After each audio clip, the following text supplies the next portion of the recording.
بسم الله الرحمن الرحیم. دکتر بابری باز هم حاضر است که در سلسله کیس پریزنتیشن ها کیس نمبر 645 که عبارت از میزوتلیوما می باشه خدمت ام مسلکان عزیز خود در داخل افغانستان از طریق وبسایت فیسبوک و یوتیوب دکتران برای افغانستان تقدیم نمایم. امیدوار هستم که این کیس دلچسب و نادر مورد استفاده و قبولشان قرار گیرد. سبب مراجعه و تاریخچه مریض برای ما حکایه میکنه که یک مریض 59 ساله می باشه، سابقه هایپرتنشن و کرونیک بک پین می داشته باشه.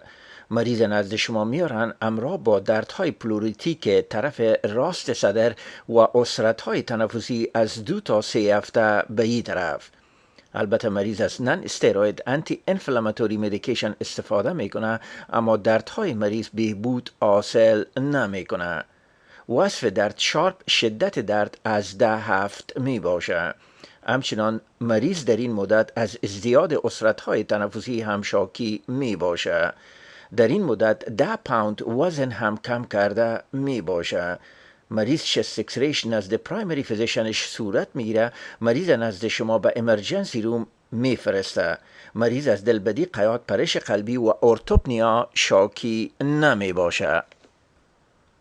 از نقطه نظر پس مدیکال هیستوری مریض سابقه هایپرتنشن و از دردهای کمر شاکی می باشه.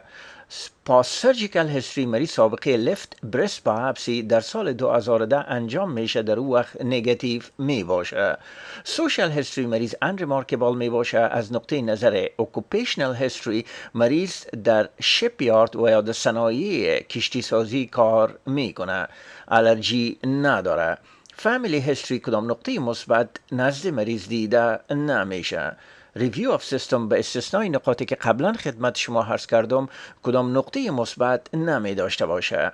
از نقطه نظر فیزیکال اگزامینیشن یک شخص نسبتا مسن می باشه، در کدام حالت دسترس قرار نداره.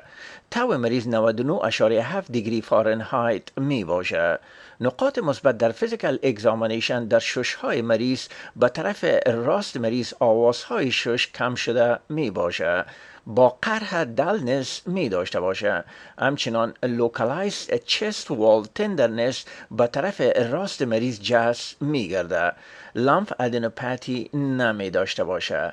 بقیه معاینات فیزیکی در نزد مریض انریمارکبل می باشه. چست اکسری نزد مریض انجام میشه. قسمه که شما میبینین لارج سایت رایت سایت پلورال افیوژن در نزد مریض دیده میشه. در غیر از او انریمارکبل می باشه. سی بی سی مریض یک انیمیا هموگلوبین مریض 10.8 هماتوکریت 32.3 می داشته باشه. در معاینات لابراتوری در سی ام پی مریض کدام نقطه مثبت دیده نمیشه. در ارتریال بلاد گاس مریض در روم ایر هایپرونتیلیشن و های گریدین هایپاکسیمیا نشان میده. اسسمنت و پلان دکتر جوان ما در امرجنسی روم تشخیصشان هایپاکسیمیک ریسپیراتوری فیلر سکندری تو رایت ساید پلورال افیوژن می باشه. در تشخیص تفریقی خود مالگنانسی کانجستیو هارت فیلر و نمونیا را رول اوت می کنه. به مریض 2 لیتر اکسیژن و یا نازو کانولا میدن. البته در نزد مریض توراسنتیسیس توصیه می گرده. همچنان بعد از کلچر نزد مریض روسیفین و زیترومکس چالان می گرده.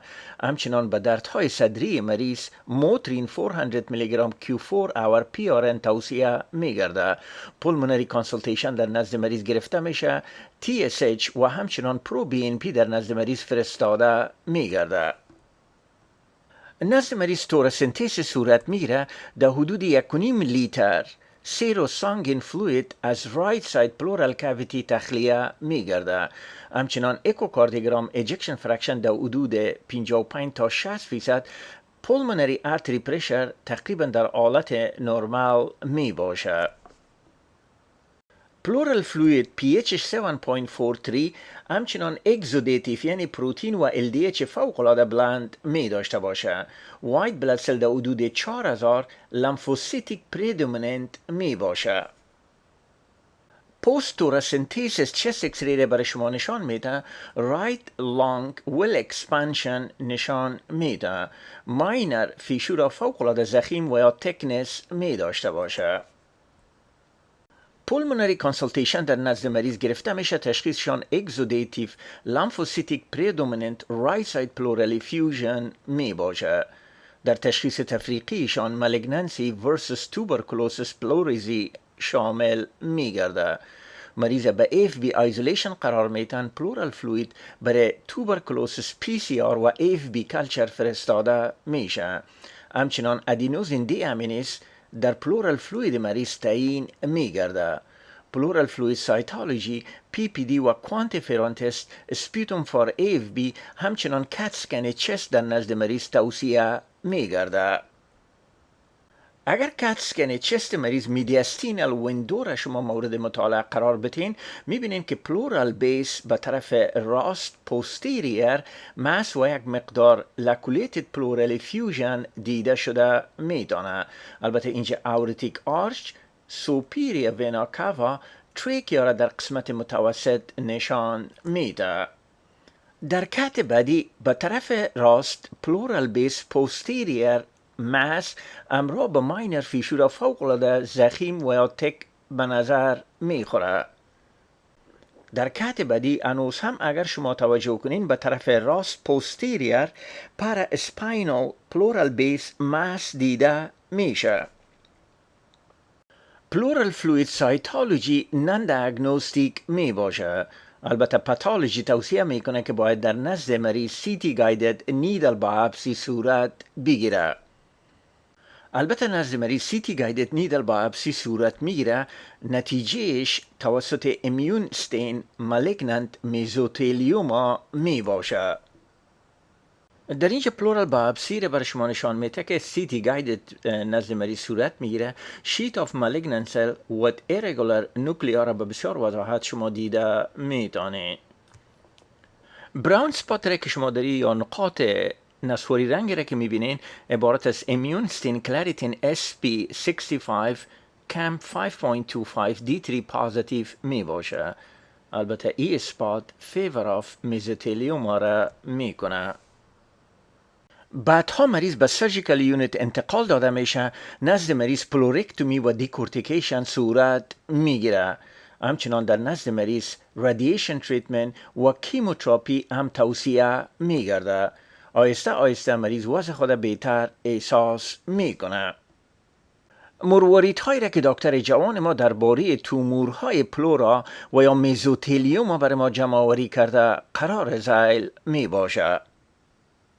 میزوتلیوما و یا پرایمری پلورال تومور برای بار اول در سال 1921 توسط ایستوود و مارتین تشریح شده می باشه.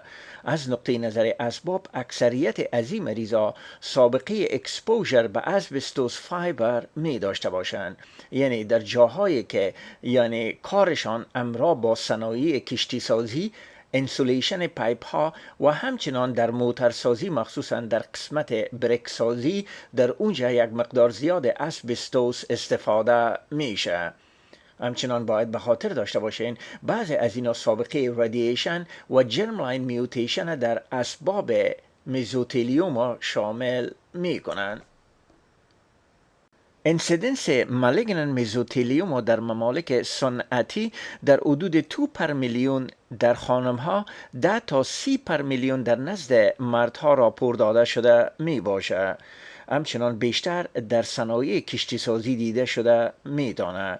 باید به خاطر داشته باشین همچنان تایپ اسبستوس مثل کروسودلایت بیشتر از اموزایت بیشتر از کریزوتایل باعث مالگنن میزوتلیوما می گرده.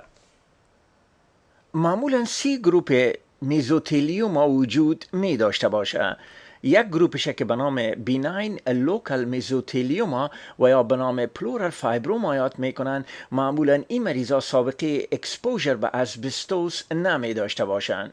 معمولا 30% از این مریضا امرا با پارانیوپلاستیک سندروم نزد شما مراجعه می کنند. البته پلورال فایبروما معمولا منشأ خود از پلورای عشوی می گیره. البته سویق داشته فوق العاده عوافی منظم و اگر در نزد مریضا کامپلیت سرجیکال ریزکشن در نزد مریضا صورت بگیره کیوراتیو می باشه. پارانیوپلاستیک سندروم در مریضای بیناین مزوتلیوما شامل ترومبوسایتوسیس، همولیتیک انیمیا، هایپوگلیسیمیا، هایپرکلسیمیا و پولمونری هایپرتروفیک اوستیوارتروپاتی می باشد. گروپ دوم که به نام مالگنانت لوکالایز مزوتلیوما یاد میشه 20% واقعات تشکیل میده. این مریضا معمولا امراه با پلورال ماس نزد شما مراجعه میکنند. در تشخیص تفریقی از این مریضا چست وال نیوپلازم شامل می باشه. تداوی از این مریضا وایت ان بلاک اکسیژن می باشه. گروپ سوم که به نام مالگنانت دیفیوز مزوتلیوما یاد میشه و شکل کلاسیک مالگنانت مزوتلیوما را تشکیل میده. معمولا این مریضا بیشتر از 20 سال قبل به اسبستوس اکسپوژر می داشته باشند. معمولا مریضا میدل ایج امراه با پلوریتیک چست پین و عسرت‌های تنفسی و پلورال افیوژن نزد شما مراجعه می کنند. البته باید به خاطر داشته باشین که مالگنانت مزوتلیوما 3 تایپ می داشته باشه. تایپ اپیتلیال که 50% واقعات تشکیل میده و امراه با ادینوکارسینوما معمولا مغالطه می گرده. شکل دومش که به نام میزانکیمال تایپ می باشه 16% واقعات و میکس تایپ در حدود 34% واقعات تشکیل میده. از نقطه نظر سریریات مین ایج در نزد مریضا 60 سالگی می باشه. از نقطه نظر کلینیک معمولا کلاسیفیکیشن از این تومور بیست آن TNM صورت می گیره. در ارلی استیج معمولا مریضا اسیمپتوماتیک می باشند. در لیت استیج مریضا معمولا امراه با دردهای پلوریتیک صدری، عسرت‌های تنفسی و مادرت پلورال افیوژن مریضا نزد شما مراجعه می کنند. در توراسنتیز یا مایات پلورال فلوید در نزد مریضا اکسودیتیو، لامفوسیتیک و های مزوتلیال سل دیده شده میدانه. سایتولوژی فلوید 30% سنسیتیویتی برای تشخیص مالگنانت مزوتلیوما می داشته باشه. معاینات تشخیصی در نزد مریضای مزوتلیوما شامل چست اکسری، توراسنتیسیس، کات اسکن آف د چست، معمولا ایرگولار نادولار پلورال تکنینگ که دور همیتورکس احاطه کرده می باشه. بعضا امراه با لمف نود انوالومنت هم می باشه. همچنان در تشخیص مریضا توراکاسکوپی و بایوپسی و MRI هم میتونه کمک کنه. این کات اسکن که از اینترنت استفاده شده و یک مریض مالگنانت مزوتلیوما را نشان میده، به بسیار وضاحت نشان میده که پلورا نادولر فوق‌العاده ضخیم، یعنی بالاتر از 1 سانتی متر ضخامت می داشته باشه، دور شش احاطه کرده می باشه که این کلاسیک اوصاف مالگنانت مزوتلیوما را در کات اسکن تشکیل میده. در قسمت استیجینگ مالگنانت مزوتلیوما 4 استیج می داشته باشه. در استیج اول تومور تنها اپسیلاترال پلورا معوف می کنه. در استیج دوم تومور می تونه چست وال، میدیاستینوم، پریکاردیوم معوف بسازه. در استیج سوم هر دو طرف همیتورکس معوف می کنه. در استیج چهارم دیستنس بلاد بون متاستازیس می داشته باشه. expected survival در مریضای مالگنانت مزوتلیوما در استیج اول 16 ماه، استیج دو 9 ماه، استیج 3 5 ماه می باشه. به صورت خلاصه برای تشخیص مریضای مالگنانت مزوتلیوما هیستوری یعنی پلوریتیک چست پین، عسرت‌های تنفسی، سابقه اکسپوژر تو اسبستوسیس، عمر مریضا معمولا بین 55 تا 65، پلورال افیوژن، کات اسکن و MRI کمک میکنه. البته باید به خاطر داشته باشین معمولا در نزد مریضا توراسنتیزیس و بعدا در نزد مریضا پلورال بایوپسی و بعدا اگر به اینا تشخیص نشه نزد مریضا ایجاب واتس و یا ویدیو اسیستد توراکاسکوپی بایوپسی میکنه. قیمت تشخیصی ویدیو اسیستد توراکاسکوپی در مزوتلیوما در حدود 98% می باشه. مورتالتی واتس در حدود 1/8000، کامپلیکیشن شامل سابکوتانوس امفیزیما، لوکالایز انفکشن و ماینر بلیدینگ می باشه.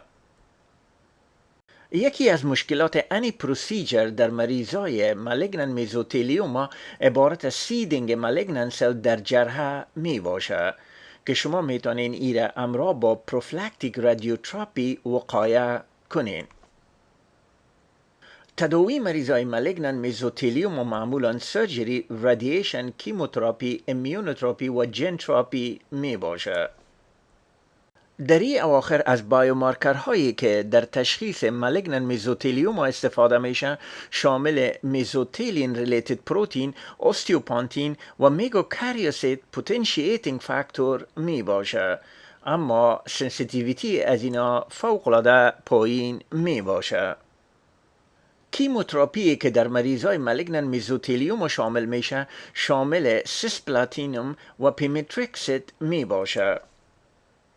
پور پروگنوستیک فاکتور در مریضای مالگنان میزوتلیوم عبارت است اپیتلیال تایپ، عمر بالاتر از 50، مردها، ترومبوسایتوز بیشتر از 400,000 و همچنان وایت بلاد سل بیشتر از 15,000 می باشه.